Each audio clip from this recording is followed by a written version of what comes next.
اب جس شخص نے بھی 1 منٹ کی مختصر ویڈیو دیکھی اس کو کچھ سمجھ نہیں آیا ہوگا سوائے وظیفے کی چند لائنوں کے۔ اس وظیفے کو رزق کی تنگی اور اولاد نرینہ کے حصول کے لیے سورہ نوح کی ایک آیت کا پاورفل وظیفہ۔ اگر آپ کے رزق میں بھی مسئلہ ہے، رزق تنگ ہے اور اولاد بھی، بیٹے نہیں ہوتے، اولاد نرینہ نہیں ہوتی، تو آپ دیکھیے اس کا یہ طریقہ کار ہے کہ حمل ٹھہرتے ہی جیسے آپ کو پتہ چلا تو 9 مہینے تک آپ اس آیت کو 11 مرتبہ روزانہ پڑھیے۔ آیت ہے سورہ نوح کی آیت نمبر 12، وَيُمْدِدْكُمْ بِأَمْوَالٍ وَبَنِينَ وَيَجْعَلْ لَكُمْ جَنَّاتٍ وَيَجْعَلْ لَكُمْ أَنْهَارًا۔ یہ آیت جو ہے آپ پڑھیے 11 بار روز اور پانی بھی دم کر کے پیجئے اولاد نرینہ کے لیے، اور رزق کے لیے اس آیت کو روزانہ 7 مرتبہ ہر نماز کے بعد پڑھا کریں۔ یہ آپ عمل کریں انشاءاللہ، اللہ تعالیٰ نے چاہا تو آپ کا رزق بھی بڑھ جائے گا، آپ کو اللہ تعالیٰ بیٹا بھی عطا کرے گا۔ بات یہ ہے کہ یہ اولاد بھی تو رزق ہے نا، رزق صرف دولت اور پیسے کا نام تو نہیں ہے نا، آپ کو جو صحت دی ہوئی اللہ پاک نے یہ بھی تو رزق ہے نا۔ تو اسی طرح سے بہتر یہی چیز ہے کہ اگر آپ اس آیت کو، کئی لوگ مجھ سے یہ پوچھیں گے اس وظیفے کے بعد اگر کسی میں کوئی سینس ہوئی تو، کہ سر یہ تو اولاد نرینہ کے لیے بھی آپ نے یہی بول دیا اور آپ نے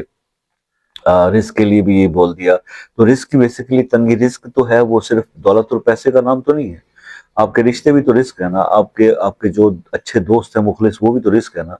تو یہ آپ کی اولاد بھی، تو اس طرح سے آپ کا اللہ پاک نے آپ کو گھر دیا، گاڑی دی، رزق ہے، یہ رزق کی قسم ہے نا سب۔ تو جب بھی آپ پڑھیں گے تو انشاءاللہ اللہ پاک آپ پہ کرم کریں گے، آپ کا رزق بڑھے گا، ہر طرف سے ہر چیز میں بہتری آئے گی، اور خاص طور پہ جب آپ اس کو بیٹے کے لیے کرتے ہیں، اولاد نرینہ کے لیے کرتے ہیں، تو پھر حمل ٹھہرنے کے فوراً بعد آپ اس کو 11 بار ڈیلی پانی پہ پڑھ کے دم کر کے پئیں، اور اس طرح سے آپ اپنے سلسلے کو جاری رکھیں۔ اب جس شخص نے بھی 1 منٹ کی مختصر ویڈیو دیکھی اس کو کچھ سمجھ نہیں آیا ہوگا سوائے وظیفے کی چند لائنوں کے، اس وظیفے کو کرنا کیسے ہے۔ یہ نقصان ہوتا ہے 1 منٹ کی ویڈیو کا، ٹھیک ہے۔ اب جس کو فائدہ حاصل کرنا ہے وہ آگے دیکھے پوری ویڈیو۔ اب میں آپ کو سمجھاتا ہوں، یہ میں نے سمجھا دیا آپ کو ساری ایکسپلینیشن کہ بھئی سورہ نوح کی یہ آیت، اس کا آپ ٹرانسلیشن پہ تھوڑا سا غور کر لیجئے گا۔ رزق کی تنگی کی میں نے بات کی، تو رزق میں بہت ساری چیزیں آ جاتی ہیں، بات کو لاجیکلی اور سمجھ کر جب آپ کسی عمل کو کریں گے اور قرآن کے ترجمے پر نظر ماریں گے کہ اللہ پاک نے اس آیت میں کیا فرمایا، تو پھر آپ کو سمجھ میں آ جائے گا۔ مزید ڈیٹیل میں اس کو سمجھنا چاہتے ہو تو 12، 13، 14، 11، 12، 13 یہ پوری تینوں چاروں آیتوں کو ٹرانسلیشن آپ پڑھ لیجئے، دین آپ کو ریئلائز ہوگا کہ اللہ پاک قرآن میں کیا آپ سے میسج کیا دے رہے ہیں، آپ کو کہنا کیا چاہ رہے ہیں۔ تو اس چیز کو جو ہے وہ آپ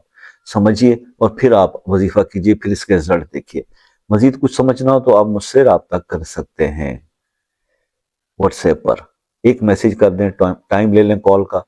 چاہے آپ پاکستان میں ہیں چاہے دوسرے ملک سے ہیں، مہذب طریقہ بھی یہی ہے، اور پھر آپ کی بات یقیناً ہو جائے گی، اس کے کوئی چارجز نہیں ہوتے۔ دوسری بات یہ ہے کہ کسی مسئلے میں پھنس گئے، نکل نہیں پا رہے، تو بھائی